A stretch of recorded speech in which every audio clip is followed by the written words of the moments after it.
Welcome from Indianapolis. I am Derwin Smiley, and this is the Derwin Smiley Show. I am glad you are with me, and the show starts right now.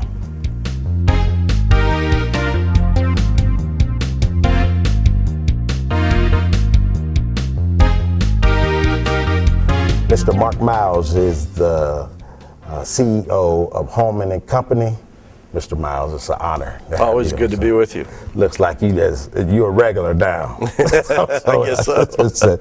I want to tell you thank you from the bottom of my heart for agreeing to let the Derwin Smiley Show come and film at IMS Productions. I can't thank you enough. The staff here is phenomenal, and I thank you for just believing in us and just knowing that we are doing some great things and with the TV show, and I just wanted you to know we really appreciate it. Well, that doesn't even need to be said. We're big fans of yours and appreciate what you do and what you do in the community, and we're happy to be able to help. Yeah, thank you. That's a true friend, so I could honestly call you my friend. So now you have 1 year under your belt, so tell me how does it feel? Feels like there isn't enough time in the day. I couldn't be more excited about the last year, and it's just my personality, I guess. I'm not spending a lot of time now thinking backwards. We're spending all our time thinking forward, and it was a good year.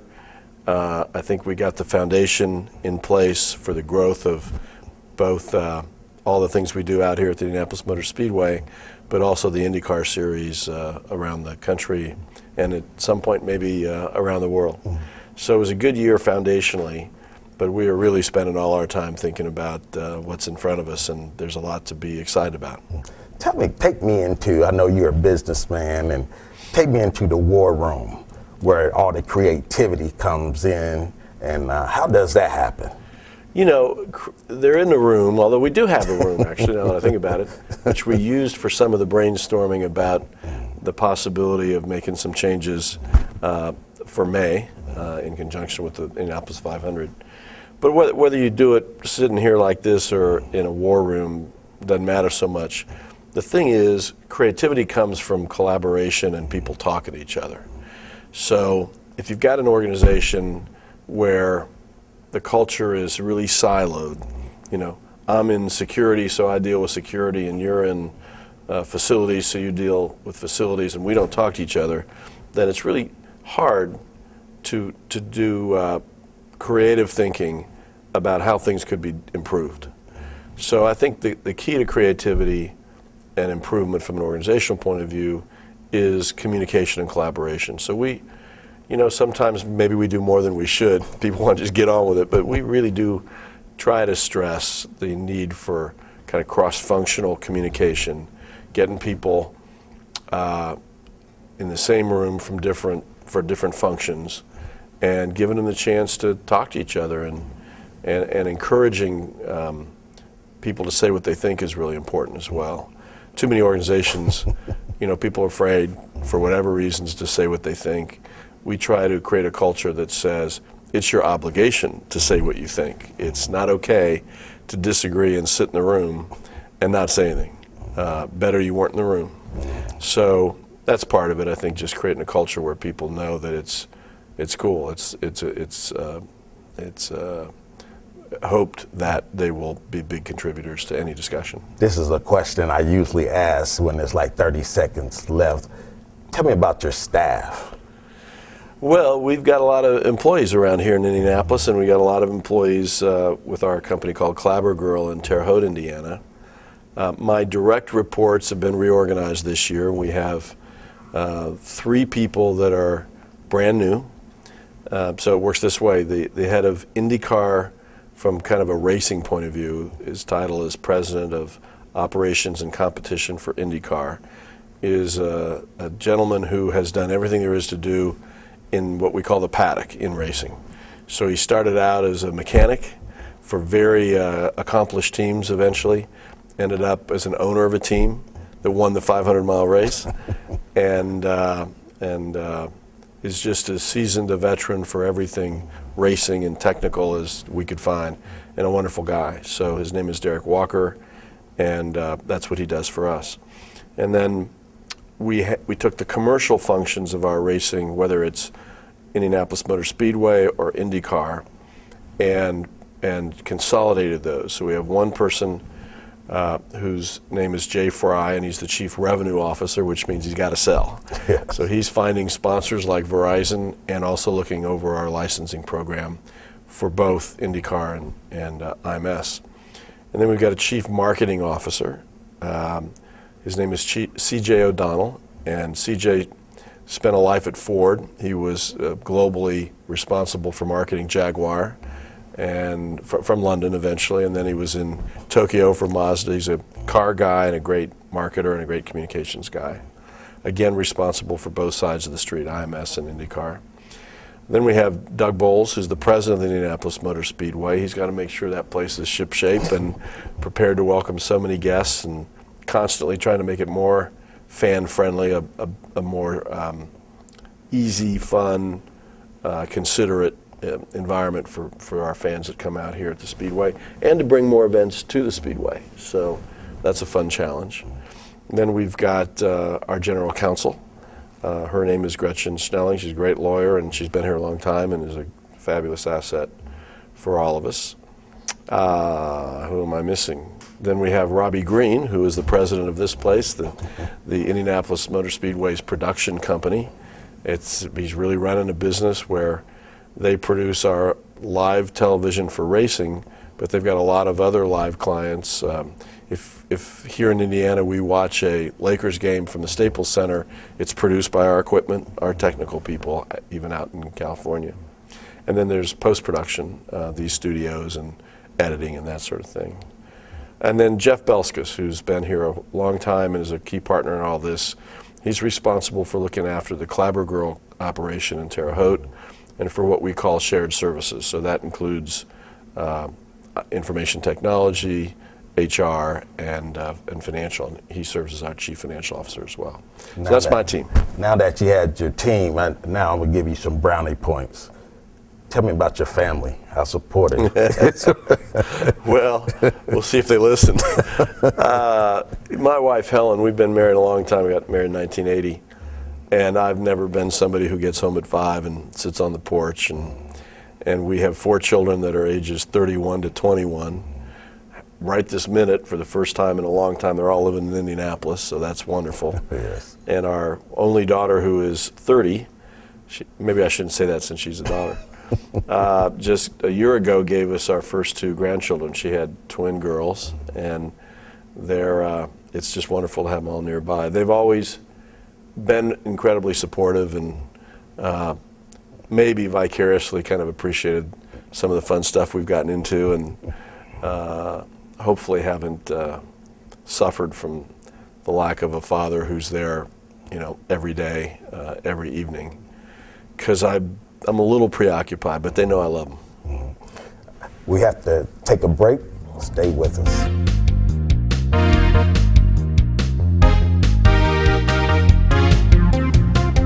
Thank you for staying with us. We will now continue our conversation with Mr. Mark Miles, the CEO of Hulman and Company. Mr. Miles, I want to thank you. I want to not thank you, but congratulate you on the partnership you had with Verizon. Tell me how that came about. I can't even tell you how excited we are about this relationship. So they have become our title sponsor, which means now the series will be known as the Verizon IndyCar Series. Our logos are matched up together, and I just think they are the best partner imaginable. So first a word about Verizon, and then I'll tell you sort of about the process. It's a Fortune, I think, 16 company, so it's a very big organization in the United States. They have $1.2 billion a year advertising budget, which makes you envious, Devin. You want to contact, yes. So give them a call. And obviously they've been a telecommunications company. Well, they, as a company, have decided that their future is in technology. So of course they're going to be a telecommunications company, but they want people to more and more understand that they're a technology company. With that kind of budget and that kind of reach, they can do about anything they want in sports and in sponsorship.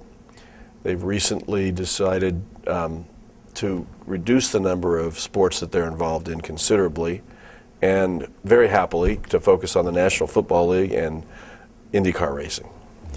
It is reasonable to ask, how is it that the National Football League and IndyCar racing fit in the same strategy? And I think both sports are sports where they can showcase their technology. Obviously, the NFL gives them incredible reach and audience, but I think they think we're almost unique because in racing, there's so many things going on. Whether you're talking about what's happening with a car, what's happening in between the car and the technical people that take care of the car and advise it during racing, the communications back and forth. There is just a ton going on there. There's a lot of data that comes off the car that the folks in the pit and the garages need to receive and analyze and communicate back. So that's all happening. Then think about tracks. So out here, way north of 200,000 people on race day. Think about what it takes to give them the ideal fan experience. You can't really see the car all the way around the track. So increasingly, the way to enhance fan experience is the smart device in your hand. And I've seen their deck of technology innovation that they expect to bring to the sport. So for whether it's for the teams, for the fan at the track, and then ultimately for the fan who's not anywhere near us, is on the other coast, they're going to bring great creativity and technology to make our sport better in the way we go to market and function and relate to fans. Well, if they did that and they didn't tell anybody about it, there wouldn't be a lot of point in it, right? So the idea of sponsorship is to have the access to us to be able to provide this technology, but then to be able to tell people about it and how creative and cutting edge it really is. So in doing that, I think you'll begin to see national television spots that are about the Verizon IndyCar series that promote us. That's something, frankly, we've lacked, at least recently. And that is going to make IndyCar racing more in the national dialogue and more front of mind for more fans and to create more fans. So the other thing that is really important to this, sponsors and rights owners like us can be a great fit or not such a great fit, and it's hard to figure that out and make sure that it makes sense for both sides, that they can achieve their objectives. Well, Verizon has been a sponsor of a car in the Penske organization in IndyCar racing for several years now, and a sponsor of ours at a different level for 4 years. So all their senior people and their technology people have been in our pits and have watched our races and seen us from here to Sonoma, California to St. Petersburg, Florida. They know us really well. So this is a very informed conclusion that they came to, that this makes sense. They've done a lot of work to vet the possibilities and to chart a vision for the relationship. And I know the people that that we've dealt with. They're all fine human beings. I think it's a great company, and I think their vision for what their company provides others, their customers, as a value add related to technology is just perfect for us and a great way to present our sport to fans. Something you said about the fans' experience, and I think now one of the buzzwords is innovation.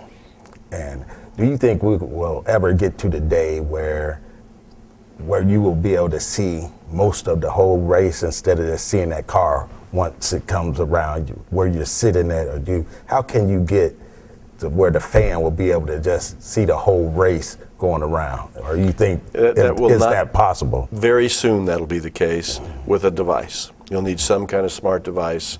We're also not so much related to Verizon. We're putting in more big screens around the track that'll help with that.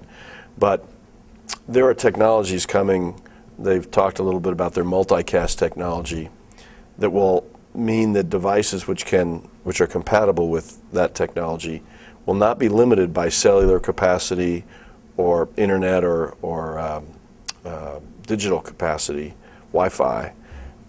It's almost like VHF.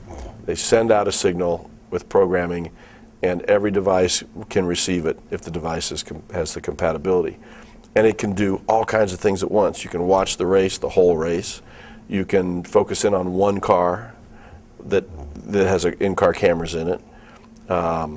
You can get the telemetry, which is the data produced by the car about all things going on, the engine, what have you, on your device. You can listen to the communication between the driver and his team. At the same time, eventually you'll be able to tweet and text, take pictures and send them all in your hand. So I know my kids who are a little bit older than some, yours, they don't have the attention span to watch a whole NFL game or a whole race sometimes. But if you give them those toys and all that information, they soak it up and they multitask, and it makes for a much richer experience. So it will be no time at all before you'll be able to see them going all the way around that track. What's the benefit to the title sponsor? What are they getting out of being the title sponsor? I think they get, it's not like they need name ID. Verizon is a well-known brand and a well-respected brand. I think they get the access to the sport to be able to integrate themselves into it very broadly and very deeply. And that's where they get the chance to really show their innovation and their technology and what they can do for customers and create content for customers. And when they use us as that sort of showcase for what they can do, then they can tell that story to businesses that don't have anything to do with sports or and other walks of life. So we're a platform for them to show folks what they can do in the technology field in a pretty sexy area. We think these cars are cool, and they do too, and it's cutting edge, and it's going to be very appealing. And their particular market, their particular objective with us, I think, is to show off what they do in our racing to younger, techie people who are exactly the population we want to reach. He is Mr. Mark Miles. Stay with us.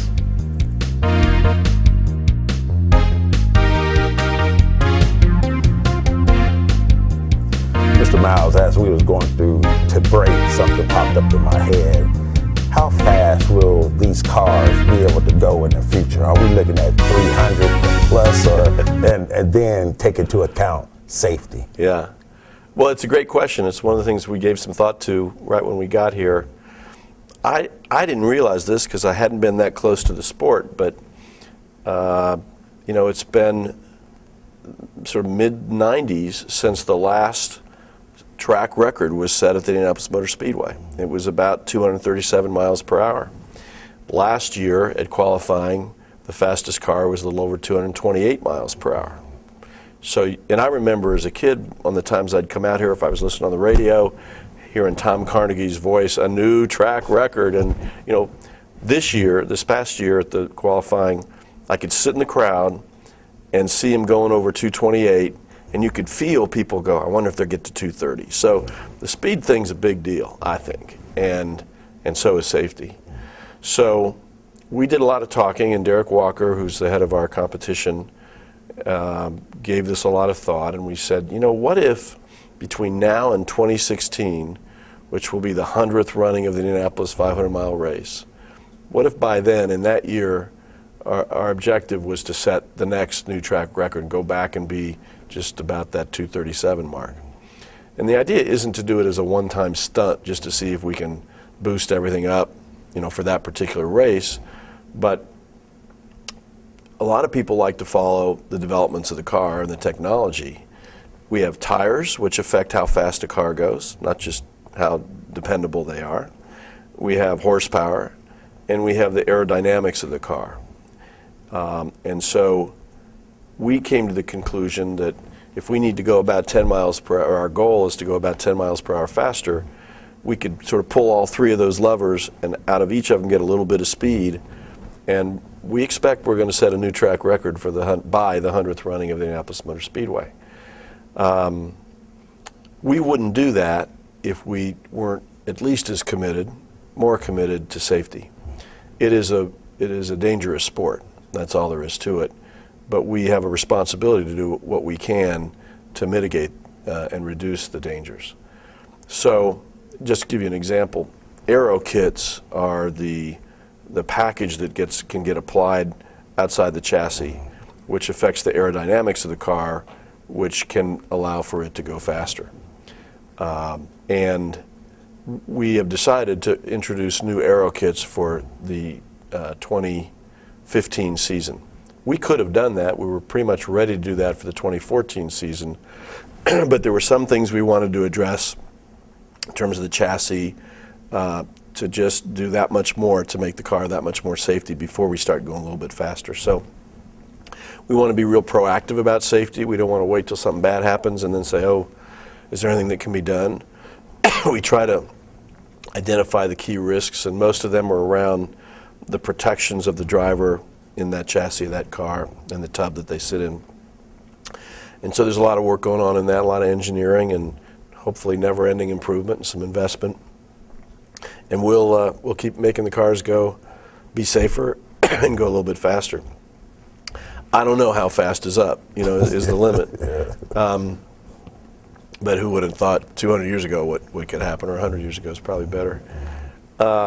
We just want to tell a story about how the skill of these drivers and the ability to develop the machine are amazing. And I don't know, there are probably some natural limits. People tell me that you can imagine being an Air Force jet, the kind of G-forces you get. If you're going too fast around an oval, particularly one that's banked, you can just pass out. So that would not be good, right? There are undoubtedly, at this point, we can recognize some limitations, but even they might be able to be addressed over time. So tell me, when we talk about speed and safety, a driver that comes to mind is Dario Franchitti. Talk about what he means to IndyCar Racing League. Well, Dario is one of the most charismatic drivers with the greatest record, with one of the greatest records that's been in our paddock. He's now retired, and frankly, retired after a very frightening accident or a wreck at our race in Houston last fall. A lot of people saw it live on television and on YouTube, and it was, his car got in the air, it hit the fence on the outside in a road course race, and the car practically disintegrated. Very, very frightening. And he was injured. His legs sustained some injury in his back, and I guess he may have been thinking about retiring anyway, but he came to the conclusion that was it. I think it's a story of safety. When you see what happens to that car and you see that Dario is with us today, that's a good story. That car was made to disintegrate like that and to protect the driver. And the fence is meant to keep him and that car inside the track, although some pieces of car probably got outside the track a little bit, which we don't like. But all in all, I think the built-in safety precautions pretty much did their job. And yet, people pore over that and every other incident like it with a fine-tooth comb to think about what happened, what are the physics, what could be done to make it even safer and to have him pop out of that car instead of be taken out of the car. So it's a dangerous sport, and it's really something that we take very seriously. But Dario is an example, kind of the best and the worst. The fact that it is dangerous, and yet he's with us today, and he's going to be around in May, and we'd love him to be on television and continue to play an important role as an ambassador for the sport. Tell me about, now there's 3 major races here in Indy. The same is Indianapolis is the racing capital of the world. There you go. So now you have the Grand Prix, Indianapolis Grand Prix. You have the 500. Then you have Brickyard also. How did all that come together? The Indianapolis, the Grand Prix of Indianapolis, and then Well, and you left out the MotoGP, which is yes. a worldwide motorcycle Mm-hmm. racing event that is just unbelievable. It is so cool. I hope people come out and see it. So this has been developing for a long time. Tony George Jr., when he was managing the place, made the bold move to have the first event that wasn't the 500 and qualifying out here. And we have had in the past the Formula One race, and we've had, and he brought in the Brickyard, the NASCAR, now nationwide events. So that was certainly not our innovation. We just looked at May and felt like, we've got our whole city's attention. A lot of people are coming in, especially the last weekend. Can we give them more than the practice and the qualifying, and even can we improve the qualifying? So on the first weekend, we decided to have one of our other kinds of races. IndyCar racing, for me, has a few brand attributes. One is it's fastest if you got to turn. So I won't take it away from the dragsters, but for a car that's got to be managed and turned around a track, we're the fastest form of racing. Two is we are the most diverse, and I mean the toughest test, because we race on ovals, big ovals, the super ovals like super speedways like Indianapolis, and smaller ones that are less than a mile in some cases. Those are crazy races. So we've got ovals, we've got street races like in St. Petersburg, Florida, which is our first race of the year. It will have been the end of March. And they're just down around the marina in regular streets in the city, which is really cool. We have several of those. And then we have road course races, which are like they go around like a street, but they're on a permanent track that's not in a city. It's either in a park or like the infield of our oval. So we got these three kinds of racing. The diversity is an important part of our brand. But we thought a bunch of Indianapolis people don't even know that. They think IndyCar is simply the big ovals. And it's a really exciting form of racing, and a lot of people like it as much or more in some cases than they like ovals. People here don't feel that way, but others do. So we just thought we should create more compelling content, an honest-to-goodness race, a road course race, which is what we do when we're not here, and put it in our opening weekend. The race itself is May 10th. And people should come see it. It doesn't take the whole day. The race does not last more than 2 hours. You can just walk around the infield with general admission if you want, and sit on the berms that we've built, the hills, the grass, or buy seats in the stands that are right in the corners that you want to be in. It's a very different experience, a great way to see IndyCar racing. So what does the future hold for you and IndyCar, or Hulman, the company? Well, I'm loving what I'm doing. I appreciate having the opportunity to hopefully do better things for these, I think, precious civic and state assets, the Indianapolis Motor Speedway in particular. I like working for the Hulman George family. They've been terrific to me, and I think the future's bright. So, we're pressing the accelerator. I have like 10 seconds. What would you say to some advice to the youth who want to get into Indy Racing League or be a professional driver? Start in a go-kart. There's lots of that around, and just go online and come out and see the racing. That'll turn you on. You'll get into it big time. Here's Mr. Mark Miles. Mr. Miles, thank you. It's always an honor to have you. That's our show for this evening. And remember, you can follow us on the World Wide Web at thederwinsmiley.com. And remember, my sole purpose is to inspire the greatness in you. I'll see you next time.